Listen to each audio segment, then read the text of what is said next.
So hey guys welcome back to the channel. आज हम लोग देखने जा रहे हैं why it sucks to be an empress in Ming dynasty. Ming dynasty is basically China का एक डायनेस्टी था जो पहले था। This video has 2 million viewers. It's of Bernard. I leave the link down of the original video in the description. Please go and check it out. और बिना wait किए let's start the video. देखते हैं क्या होता है। White genuinely sucks to be an empress, जो हमें तो बनना नहीं, but it's just see it. You are born in 15th century China, the Ming Dynasty to be exact. Your family house smells of ink, sandalwood, and winter rain. Your father video का speed बहुत slow है, सो I am just थोड़ा speed बढ़ा रहा हूँ video का, जिससे I don't get triggered at least इतना स्लो की वजह से। served the court with brush and bow. Your mother ran the household like a temple, quiet, disciplined, spotless. From the moment you could stand, you were taught to kneel. By age 3, you could recite the classic of filial piety. By age 5, you knew that laughter should never rise louder than a man's voice. By age 10, your handwriting was praised by your tutors. Bhai, this is so wrong. Your laughter should not rise more than a man's voice. This is so wrong. पर आज leave.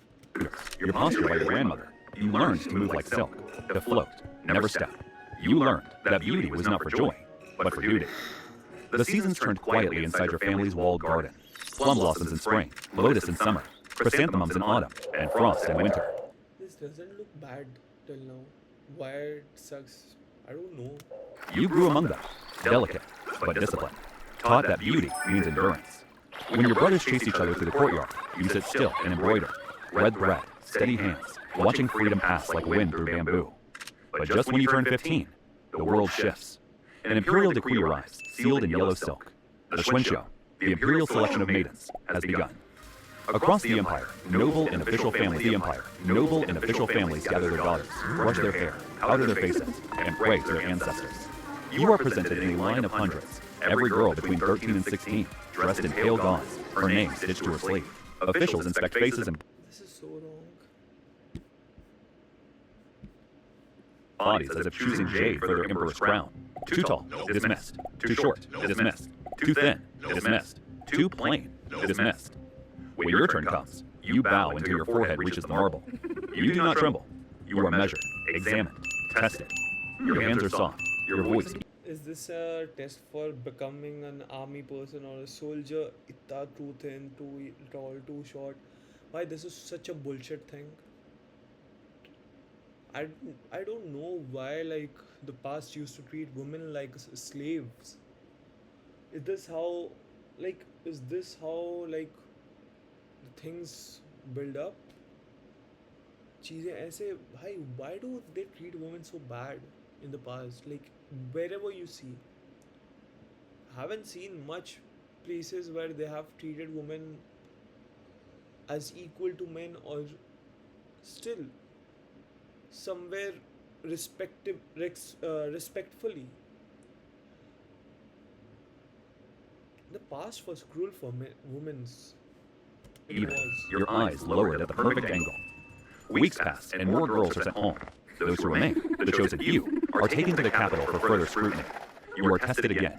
Your skill with the chin, your embroidery, your calligraphy, your composure when spoken to by high officials. They even make you walk the length of a hall, silent judges watching your every step, counting not just beauty, but balance, grace, obedience. Then comes the final day. Names are read aloud in the Hall of Right Virtue. Yours is among them, and you got the grand prize. Congratulations! You have just been betrothed to the crown prince. Without your consent, obviously, but no one's complaining. Without your consent, obviously. भाई ये बहुत ख़राब चीज़ है. And being honest, if you all have girlfriends who are watching it, don't treat them this bad. Girls are meant to be our better halves. Don't treat them bad.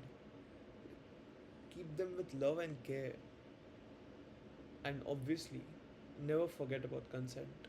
Don't do anything to her without her own consent. Remember this. This is the number one thing you should know as a man. Your mother weeps, her tears bright with pride and fear. Your father bows until his forehead strikes stone, blood blooming like a seal of royalty on the floor. You stand behind them, spine straight, the edges of your sleeves trembling like wings in the wind. You already know what no one dares to speak aloud. Your life is no longer your own. You will marry the crown prince. Not because Your life is no longer your own. Such an easy statement to say, right? कितने आसानी से बोल दे रहे हैं. he loves you, but because the empire needed a bride. And you were the quietest, most perfect offering it could find. You meet the crown prince in a garden of red maples and carved jade bridges. He is older, about 25 or so. You don't ask though. He smiles, not the cold ceremonial kind, but something real. For a moment, you believe the stories, that heaven pairs souls as neatly as it arranges stars.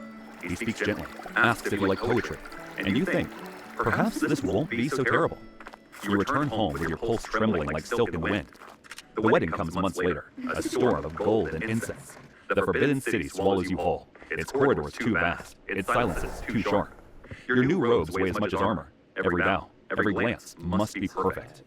You smile until your cheeks ache, but your voice must always remain calm, measured, obedient. This is not a bride. This is more of a slave. How is she a bride? This is more of a slavery thing. भाई slave बना के रखा है. नौकर से भी गलत गंदा आदत है इन लोगों का. First, the crown prince visits your chambers often. He laughs, asks for music, tells you of his lessons in governance. You play the zither for him, and he watches you the way a poet watches the moon. You almost believe you are loved. Well, for 5 years after the marriage, you believe so. Then comes tragedy, or fortune, depending on who's telling the story. The emperor joins his ancestors, and the crown prince ascends the throne, and the distance between you multiplies overnight. He becomes the son of heaven, and you, his shadow in gold. You sit above 10,000 women, yet cannot choose your own breakfast. 10,000. Every step echoes with scrutiny. Every servant's glance feels like a report. You sleep beside a god, awake beside a stranger. In your dreams, you still hear your father's voice. Remember, stillness is survival. And so you learn to smile, and not to breathe too deeply. I don't know. This feels so wrong. देखने में अजीब सा गंदा लग रहा है. At first, things don't change too much. Well, except the emperor visits you less now. He tells you ruling is exhausting, that his time belongs to the state. You tell yourself that's true, that this is your contribution.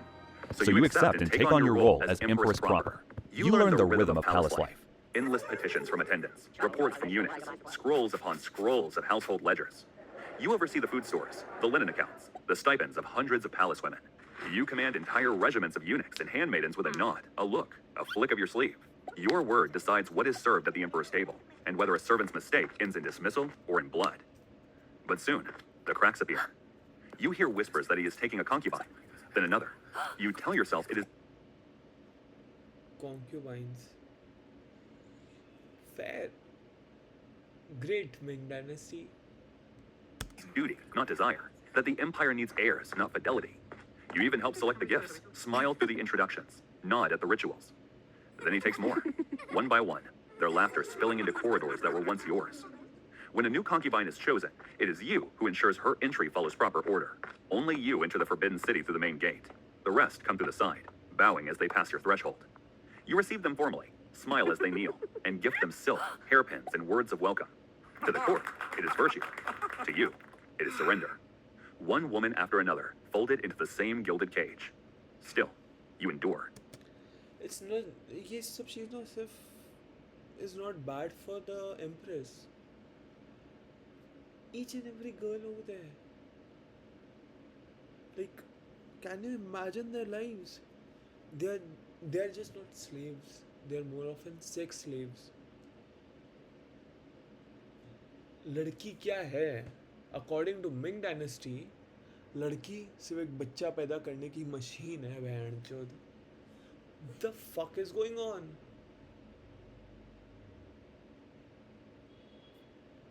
You host the New Year rite. You discipline concubines who forget their place. Some are flogged, others demoted, their stipends cut in half. They learn to bow again. You continue your duties, even when the palace grows colder than marble. And when your daughter is born, you think it might change something. That perhaps love will return if it ever was present. But when a eunuch brings a written blessing instead of the emperor himself, you read it until the ink blurs from your tears. Then you rise. Just a written blessing for giving a person his own daughter. fuck? as always, and keep walking. Because the mother of the nation does not break, she endures. Years pass. You're 25 when you bear a son. This time, he comes in person. Just once. He holds the child, smiles. That rare sunlit smile you once lived for. Then leaves before the candle burns out. After that, nothing. No summons, no messages, only silence. The kind that hums in the walls of the harem, where women bloom, fade, and are forgotten in the span of a season. Everything about Ming Dynasty was. You are wrong. They still the never empress knew of how all to under treat heaven. women. But heaven no longer looks your way. But just when you thought things couldn't get worse, she arrives, like spring after a long winter. Young, radiant, barely 20. Her robes outshine yours, and her laughter trails behind the emperor like perfume. Even the eunuchs bow deeper when she passes. The emperor calls her his solace. The court calls her his majesty's favorite. You call her danger. She isn't a new concubine, far from it. You've known her since she was 16 when she first arrived. You sent her silks, smiled at her greetings, 16 even praised her years of embroidery age. when the other concubines looked on. But now, Are they her serious shadow about it? stretches across every corridor. You hear that she's behind most of the troubles that the harem is having. Poisoned wines, food, rumors, you name it. She's probably involved. You'd have punished her, but there's no evidence, and she has the emperor's favor. And somehow, you feel for her since it seems How bad is the emperor? Plus, how bad is the life for every other woman? भाई लोग क्यों जाता है? Is not the question. Obviously नहीं जाएंगे तो लोग ये लोग को मार दिया जाएगा. losing her daughter made her this way. So, you just watch. Then one morning, the bells ring. She has given birth to a son. The palace bursts into celebration. Drums, lanterns, endless congratulations. You smile too, because that is what the Empress must do. But beneath your jeweled crown, your thoughts are already moving. You know what happens when a favored concubine bears a son. History has written it too many times. Your own child, your little boy with his father's eyes, suddenly becomes a threat. So you begin to move quietly. A few gifts to trusted ministers, a word slipped to loyal eunuchs. You don't call it plotting. No.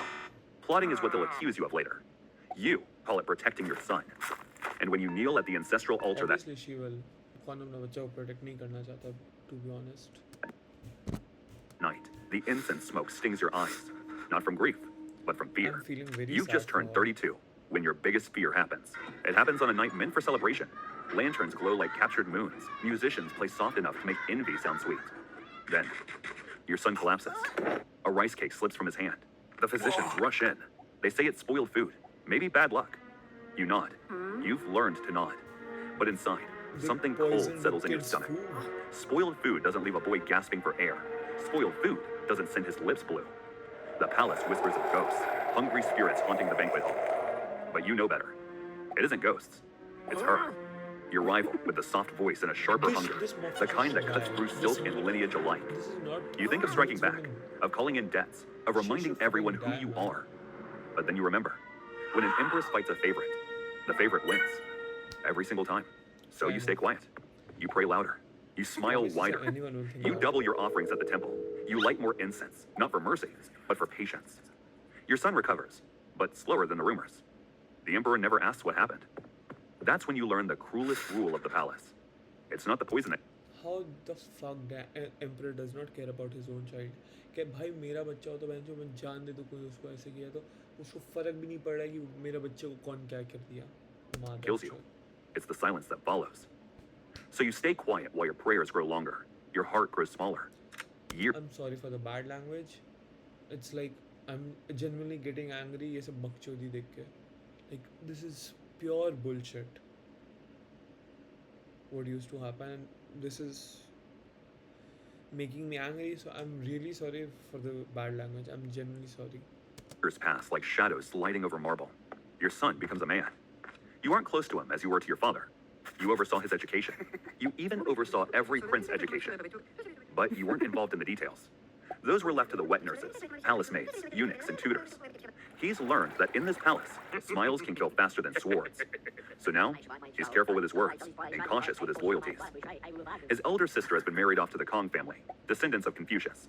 You hope they will assist your son when the time comes. You grow older, but not gracefully. You're 45 now. The rouge can't hide the lines, and the mirrors are less forgiving than couriers. The Empress. Your rival, once delicate as spring blossom, now carries herself like a queen in all but name. Her son walks beside the emperor in court. Yours walk behind. You still attend rituals. You still bow. Every movement precise, every glance measured, but a ghost of the woman who once believed she was chosen by heaven. The Emperor hasn't spoken your name in years. You're not sure he even remembers it. Wow. And yet, you wait. Because The in the Emperor Forbidden doesn't City, even a summons remember from the his Dragon wife. Throne is either salvation or execution. You stop dreaming of freedom. You stop dreaming at all. Or execution. You stop dreaming of freedom. You stop dreaming at all. Now, you only pray that when I'm sorry, I went a little there. your son inherits your silence, he survives it. But things don't always go the way we hope. Because when tragedy strikes, it comes in droves. You learn it in a stuttering stream of whispers. A minister's napkin folded two ways, a eunuch who won't meet your eye, an official carriage that arrives late with a different seal. They are moving to replace your son as crown prince with the rival's boy. They speak of petitions and prophecies. You hear the soft rustle of your son's future being unstitched. You realize waiting is no longer an option. After all, you know what happens to a crown prince that is demoted. You take what levers you still hold. The kitchens answer to you. The household still turns at your command. Quietly, over weeks and then months, you press favors, fold silver into palms, and call in the few cooks who have always shown you She's trying her best to save his own son, her own son, which is not wrong, I guess. loyalty. Their bowls, their ladles, the careful timing of courses become your instruments. Not with recipes or measurements, but with a slow, hidden agency only the inner court understands. You eat from the same plates. You will not watch your son die while you live. You keep your son away from the palace foods. Parcels smuggled from your father's house, wrapped in cloth, guarded by a single maid you trust. He eats your father's bread, not the palace's. He does not go near the great table. The emperor, weakened by years and age, Bro, the hell is happening? falls first. Fever comes, then fits. Ministers bicker, eunuchs run. She gave poison to his own husband? I thought I was pitying her. I was giving pity to her. She's a bitch after all. This was your plan all along. Dosage of mercury. But I'll say, like, she has molded to the circumstances because of what she was treated by. Like, जिस तरीके से उसको treatment मिला, she has molded to her own circumstances, right? Over time. The court prays and murmurs. You know the emperor's time is limited, so you isolate him from everyone, especially your rival. Then you send your informants to spread rumors that she is a dark cloud in the Forbidden City. You tell the other concubines to spread rumors that she is behind every assassination and the emperor's poor health.